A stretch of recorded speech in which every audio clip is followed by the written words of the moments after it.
Mesdames et messieurs, bonsoir et bienvenue au journal. Vous êtes sur Spectrum Télévision. À la une de l'actualité de ce mardi 30 juin 2020, sport, football, Coupe d'Afrique des Nations, prenez le rendez-vous pour 2022. Cette fin du mois marque également la fin des spéculations autour de la tenue ou non de l'événement en 2021 au Cameroun. La décision a été prise ce jour au cours de la réunion du comité exécutif de la Confédération africaine de football. Et puis, éducation, examen officiel, ils ont démarré ce 30 juin 2020. En première ligne, les épreuves écrites du concours d'entrée en 6e en première année technique et le Common Entrance dans le sous-système anglophone. Ambiance de cette journée d'examen qui, on le sait, intervient dans un contexte marqué par la maladie à coronavirus dans ce journal.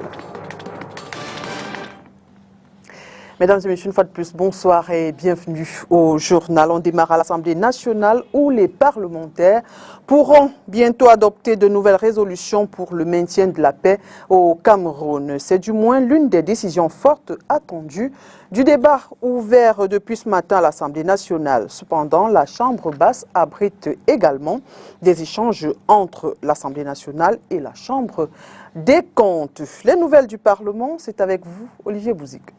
Depuis quelques années, la paix à l'intérieur du Cameroun est fortement fragilisée par des foyers de tension dans 4 des 10 régions du pays. Ajoutez à cela le repli identitaire décrié par la classe politique étant de nature à compromettre le processus d'intégration nationale. Le sujet est un débat depuis ce matin au Parlement en marge de la journée d'action parlementaire pour la paix. Nous sommes des élus. J'ai interpellé donc mes collègues qu'ensemble que nous nous unissons pour accompagner cette action de paix à travers le pays et à travers le monde, pour que cette paix soit vraiment un acquis. En guise de reconnaissance du Parlement pour leur contribution dans la lutte pour le maintien de la paix au Nozo et à l'extrême nord, une dizaine de parlementaires, dont le très honorable Kavaye Djibril, ont reçu des distinctions et le titre d'ambassadeur de la paix. Nous avons d'abord sensibilisé les populations. Nous avons entré, même chercher à faire sortir toute cette gêne qui sont en brousse, pour qu'on les associe dans la vie normale. Et pendant ce temps, dans la salle sous-jacente à la salle tripartite, les membres de la Commission des finances et du budget de l'Assemblée nationale échangeaient avec les représentants de la Chambre des comptes de la Cour suprême. La commission Ayaï était préoccupée quant à la manière dont les finances publiques sont exécutées, particulièrement en ce qui concerne la mise en œuvre de la décentralisation. Vous savez que la décentralisation est un sujet important, un sujet d'actualité qui est voulu par le gouvernement et qui est surtout voulu pour un meilleur développement des communautés locales. Donc nous avons un peu parlé de problèmes qui se posent et surtout de contrôle de gestion des collectivités territoriales décentralisées. Il faut noter que c'est le 22e forum qui se tient ainsi entre les deux administrations. Le projet de loi devant régir les associations artistiques et culturelles actuellement sur la table des députés à l'Assemblée nationale doit être rejeté. C'est l'avis des professionnels du secteur culturel au Cameroun. Réunis au sein d'un collectif, ces artistes ont rendu public un document dans lequel ils dénoncent ce projet de loi. Voici les grands axes de ce document sélectionnés pour nous par Makeda Lidinoution. Le collectif des professionnels du secteur culturel au Cameroun s'oppose au projet de loi devant régir les associations artistiques et culturelles de notre pays. Dans un document de 4 pages, ces professionnels s'insurgent d'emblée contre les mécanismes qui ont conduit à la rédaction de ce projet de loi. Ils estiment que ce projet de loi est mal rédigé et qu'il est inspiré de la culture des fédérations sportives et syndicales. Pire, le texte en question est limitatif de la liberté d'association et donne trop de pouvoir au ministre des tutelles dans la vie des associations culturelles, selon ces artistes. Un pouvoir qui sera matérialisé par le contrôle de la vie des associations artistiques et culturelles, quel qu'en soit le niveau de regroupement. Fin de citation. Dans la foulée, les artistes affirment que le projet de loi risque de faire le lit d'une corruption invétérée du fait de l'alourdissement des procédures. De même, les professionnels du secteur culturel au Cameroun dénoncent les sanctions qu'ils jugent trop sévères pour des motifs qui, selon eux, pose un problème de justesse. Aucune mesure d'accompagnement des associations par les pouvoirs publics n'est précisée dans le projet de loi, regrettent ces artistes. En conclusion, ils demandent le rejet pur et simple de ce projet de loi, jugé contre-productif pour le mouvement artistique et culturel. En diplomatie, André Emmanuel Koumou est désormais ambassadeur extraordinaire et plénipotentiaire de la République du Cameroun auprès de la République française. Il a été nommé ce jour par décret présidentiel. Il remplace à ce poste Alfred Nguini, rappelé au Cameroun en avril dernier après des brouilles avec le percepteur de l'institution diplomatique. Restons dans le même registre pour relever que les secrétaires généraux de certains ministères ont également été nommés ce jour. Le professeur Louis-Richard Ndiok, directeur de l'hôpital Akintini de Douala, est ainsi le nouveau secrétaire général du ministère de la Santé publique. Dialogue social au Cameroun, le ministre du Travail et de la Sécurité sociale, Grégoire Ona, a présidé ce jour à Yaoundé les travaux de la 24e et 25e session du comité de concertation et de suivi. Hormis l'impact du coronavirus dans le milieu du travail, plusieurs autres thématiques ont été abordées. On en parle dans ce reportage de Mireille Chapsi. 4 principales thématiques ont meublé les échanges au cours de ces sessions du comité de concertation et de suivi du dialogue social, à savoir le cadre juridique des manifestations sociales, l'impact du dialogue social sur la promotion du développement local, le respect de la parité genre, un atout pour le dialogue social et enfin la convention numéro 87 de l'Organisation internationale du travail sur la liberté syndicale. Au sorti des discussions, les syndicalistes ont situé le niveau d'avancement du dialogue social par rapport aux exigences soumises par eux. 20%. Nous sommes à 20%, il nous reste 80% qu'il faut rattraper. Bon, il faudrait vous dire quand même que les débats ont été ouverts dans la salle. Nous avons soulevé des problèmes et puis je vous ai dit à un moment donné, le ton était haut. Nous n'étions pas contents et nous l'avons fait savoir au ministre. Bon, mais nous n'avons pas crié pour crier, nous avons dit ce qu'on pensait à haute voix et à légère voix, donc c'est comme ça. Le rendez-vous de ce mercredi à Yaoundé a permis une visite des locaux consacrés au service des greffes des syndicats chargés de procéder à l'enregistrement de ceux-ci conformément au Code du travail. Ça va nous apporter de la clarté, ça va nous apporter de la célérité. Regardez comment les bureaux sont beaux. Les cadres, les fonctionnaires du ministère du Travail ne vont plus s'apitoyer sur l'exécuté des lieux. Ils vont travailler dans un cadre très bien et je crois que ça va marcher. Le ministre Grégoire Ona n'a pas manqué de revenir sur les impacts du coronavirus au sein des entreprises ces derniers mois. Continuer à jouer plus que par le passé le rôle qui est le nôtre dans la promotion du dialogue social dans le but de promouvoir le progrès social. Tant il est vrai que les conséquences économiques et sociales de la pandémie sont dramatiques, tant pour les employeurs que pour les travailleurs, et peuvent menacer la cohésion sociale de notre pays. Rappelons que ces sessions du comité de concertation et de suivi du dialogue social comptent pour la première rencontre du genre en 2020, un retard accusé du fait de la pandémie à coronavirus.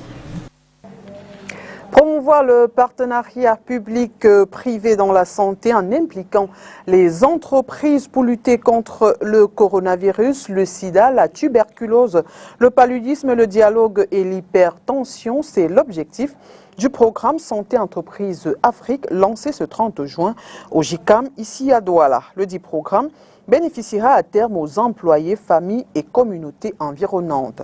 Je vous propose d'écouter tour à tour Alain Blaise Batonguet, secrétaire exécutif du JICAM, Emmanuel Tob, il est chef du dit projet au Cameroun, et Christine Timi, médecin du travail. Ils s'expriment tous au micro de Landry Youssa.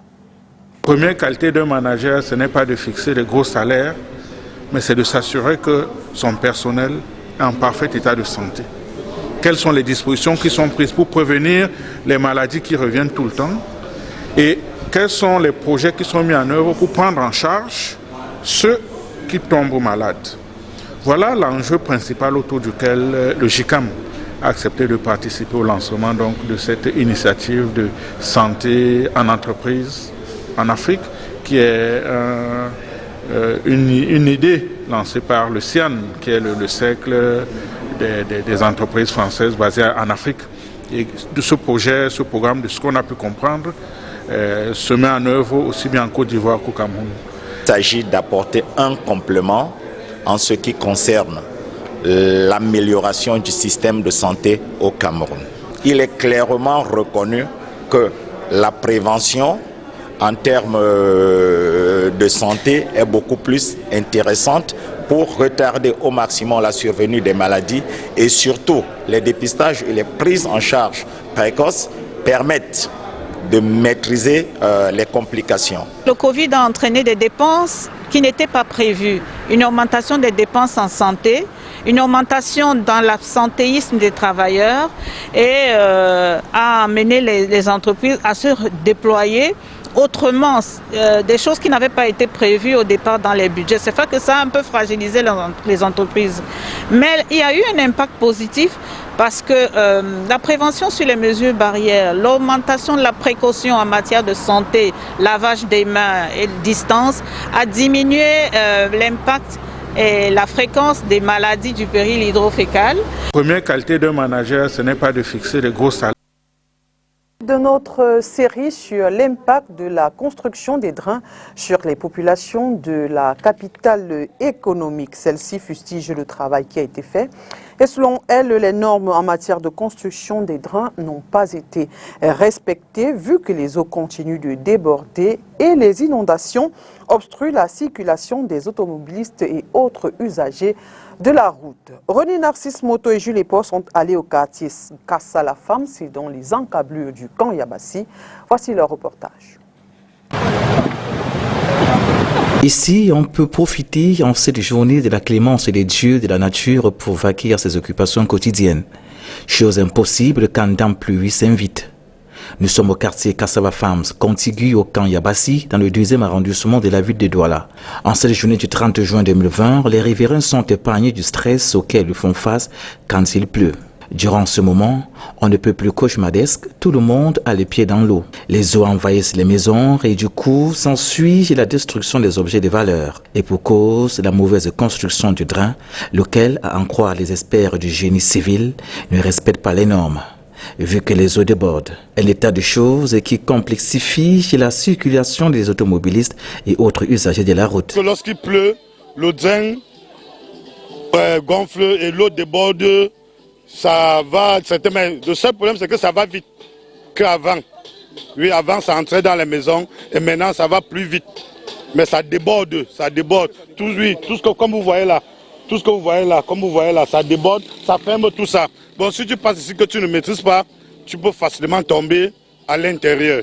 Alors que les riverains apprécient les efforts entrepris par la mairie de la ville pour épargner les populations des inondations, il reste aussi qu'ils ne s'empêchent pas de remettre en cause l'expertise sollicitée pour la construction des drains. Insécurité dans la ville de Douala, dénommée les microbes du fait de leur rapidité dans leur mode opératoire. De jeunes délinquants sèment depuis quelques jours la pagaille au marché central de Douala. Les victimes à ce jour ne savent plus à quel sens se vouer. René Narcisse Moto.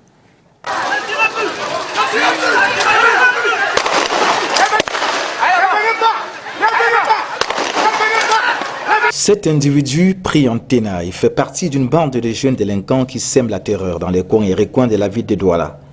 Connus sous le pseudonyme des microbes du fait de leur rapidité dans leur mode opératoire, ils font semblant de pratiquer du sport de jour comme de nuit et à la moindre distraction des usagers de la route, ils les dépouillent de leurs biens à l'aide de machettes, couteaux, tournevis et autres objets dangereux.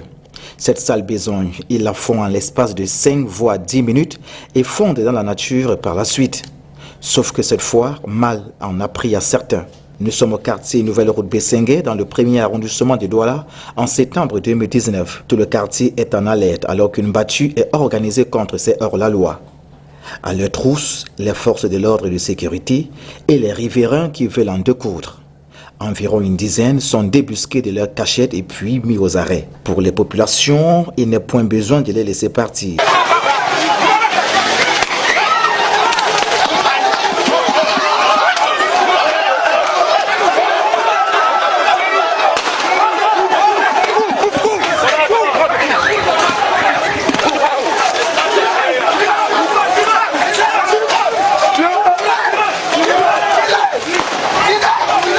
Malgré cette opposition, la soldadesque réussit à les amener pour leur mise en détention. Un an après, le phénomène refait surface. Cette fois, la cible, ce sont les commerçants et commerçantes du marché central. Depuis quelques jours et à des jours précis, jeudi, vendredi et samedi à 17h tapantes, ils surgissent et tiennent en respect leurs victimes. Il y a les bandits qui sortent aussi en groupe avec des machettes. Ils viennent dans le marché agresser les gens, ils prennent les choses et ils rentrent immédiatement. Ils sortent dans les quartiers et ils marchent comme ça, ils lèvent, ils viennent dans le marché agresser les gens comme ça là et ils rentrent. Impuissants, les victimes se plient aux exigences de leurs envahisseurs armés jusqu'aux dents. Un phénomène qui vient s'ajouter à celui des pickpockets dans ce grand espace marchand. Oui, il y a des petits mapas là qui marchent partout ici là. Parfois, ils viennent dans les marchés, les gens qui sont venus acheter, ils tirent les porte-monnaies. Parfois, ils envoient les mains dans le sac, ils enlèvent l'argent. Et c'est comme ça qu'ils s'enfuient. Ils restent les guettent, ils les suivent, comment ils marchent. Après, ils viennent directement, un temps, deux mouvements, ils arrangent le sac, ils fuient avec. Lassés d'attendre l'intervention des forces de l'ordre et de sécurité, l'option d'engager des anti-gangs est prise par le collectif des commerçants du marché central qui ne savent plus à quel saint se vouer. Le quotidien de ces derniers est désormais fait de peur. Ils implorent une réaction de l'autorité judiciaire. On devait renforcer la sécurité au marché et les policiers, les anti-gangs devaient sionner à côté comme ça pour les prendre. Bon, vous voyez, c'est ce qui nous manque là-bas au marché. Oui, parce que parfois ils font comme ça, les gens regardent, tu ne peux rien faire. Tu n'es pas de la police parce que quand tu fais comme ça, ils peuvent t'arrêter. Et ils peuvent te... Bon, si c'était au moins un homme en tenue qui est en train de les contrôler ou un anti-gang, quand ils voient comme ça, ils vont les arrêter. Vraiment, ça va nous plaire beaucoup. C'est ce qu'on demande au gouvernement de faire. L'insécurité gagne du terrain dans les quartiers de la capitale économique, un phénomène qui s'effraie du chemin au fil des années, au nez et à la barbe des autorités locales. Douala serait-elle devenu le Far West du Cameroun? En attendant d'avoir une réponse, le cri des victimes s'est fait entendre.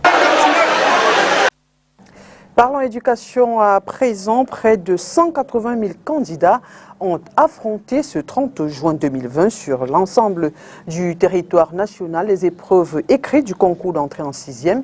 77 000 les épreuves du concours de première année technique au lycée bilingue de Dedo dans le premier arrondissement de Douala. Quelques cas litigieux ont été enregistrés, entre autres des candidats n'ayant pas leur pièce d'identité ou encore ceux ayant confondu le centre d'examen. Inès Panga. L'accès au lycée bilingue de Dedo ce 30 juin est un véritable chemin de croix. Entre les parents stressés et inquiets qui vérifient le matériel de composition de leurs enfants et prodiguent les derniers conseils. Je ne dois pas parler avec les autres. On ne doit pas se regrouper. Je dois toujours laver mes mains. Les commerçants à la recherche de candidats ayant oublié stylo à billes ou traceuse et les candidats de la session 2020 du concours d'entrée en 6e. Un melting pot décanté avec la présence des forces de défense et de sécurité à l'entrée de cet établissement scolaire du premier arrondissement de Douala. Enfant au portail, l'étape du contrôle des pièces identifiant les candidats peut être respectée. Obligation à l'origine de quelques litiges. Des candidats ne possédant pas ces documents et dans le cas de cette dame ne se trouvant pas dans le bon centre d'examen. Il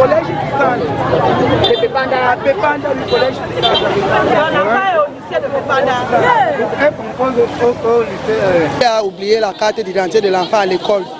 On a appelé le directeur de l'école, le directeur a dit que ce n'était pas le lycée de Dedo, que c'était le collège du centre. Des imprévus qui font l'objet, dans la mesure du possible, d'aménagements particuliers. Les enfants qui arrivent, ils n'ont pas de nom sur la liste, ils n'ont pas de carte d'identité, ils n'ont pas de récépissé.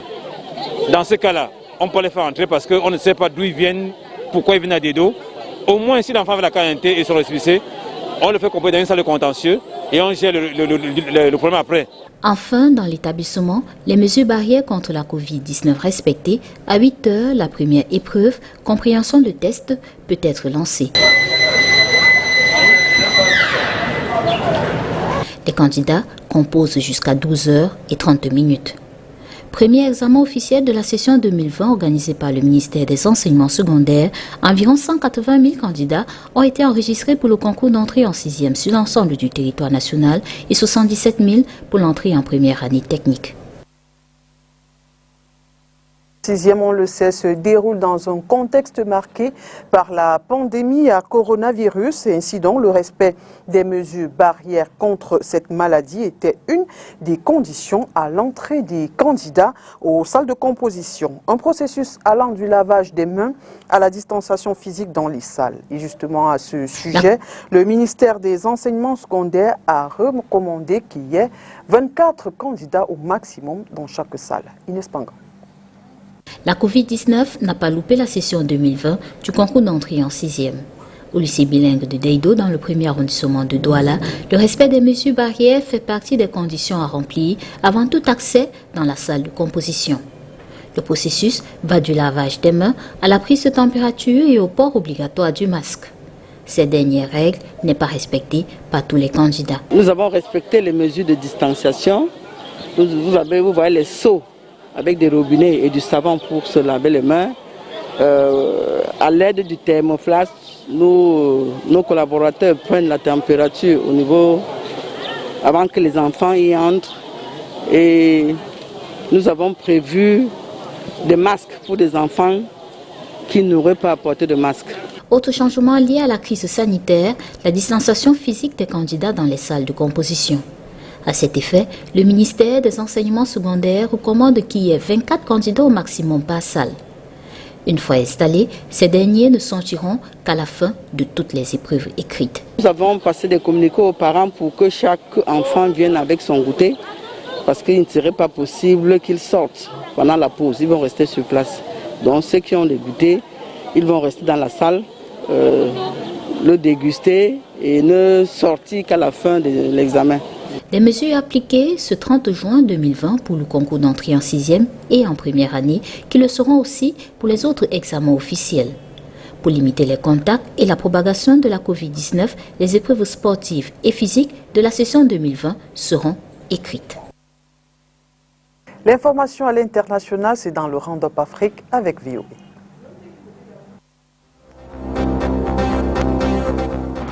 Les pays du G5 Sahel et la France se sont réunis mardi à Nouakchott pour faire le point sur la lutte contre les djihadistes, 6 mois après avoir décidé d'intensifier l'effort commun pour conquérir le territoire perdu dans la région. Emmanuel Macron et les chefs d'État de la Mauritanie, du Mali, du Burkina Faso, du Niger et du Tchad ont pu dresser un bilan 6 mois après les promesses échangées à Pau. Dans une lettre adressée au président Félix Tshisekedi à l'occasion du 60e anniversaire de l'indépendance de la RDC, le roi des Belges a présenté mardi ses plus profonds regrets pour les blessures infligées lors de la période coloniale à l'ex-Congo belge. Toujours en RDC, le HCR annonce que plus d'1 million de personnes ont été déplacées par des violences dans l'est du pays au cours des 6 derniers mois. L'Agence des Nations Unies pour les réfugiés se dit alarmée par le nombre croissant des violentes attaques menées par des groupes armés contre des civils déplacés dans la région et plaide pour un renforcement de la présence policière et des forces armées avec l'appui de la MONUSCO. 3 personnes ont été tuées et plusieurs grièvement blessées en Éthiopie lors de manifestations mardi à la suite du meurtre d'un célèbre chanteur de l'ethnie Oromo, Hachalu Hundessa, considéré comme une voix des Oromo pendant les années de manifestations anti-gouvernementales qui ont amené au pouvoir en 2018 le Premier ministre Abiy Ahmed, a été tué par balle lundi soir à Addis Abeba. Et ce 30 juin marque non seulement la fin du mois, mais également la fin des spéculations sur l'organisation ou non de la Coupe d'Afrique des Nations 2021 au Cameroun. Une fois de plus, la compétition a subi un glissement et a été renvoyée pour le début 2022. Décision prise aujourd'hui par la Confédération africaine de football à l'issue d'une réunion de son comité exécutif. Plus de détails dans ce reportage de Makeda Lidinyocha. Les années se suivent et se ressemblent pour le Cameroun. Après le glissement de date de 2019, L'édition 2021 de la Coupe d'Afrique des Nations de football CAF n'aura pas lieu du 9 janvier au 6 février 2021 comme initialement prévu.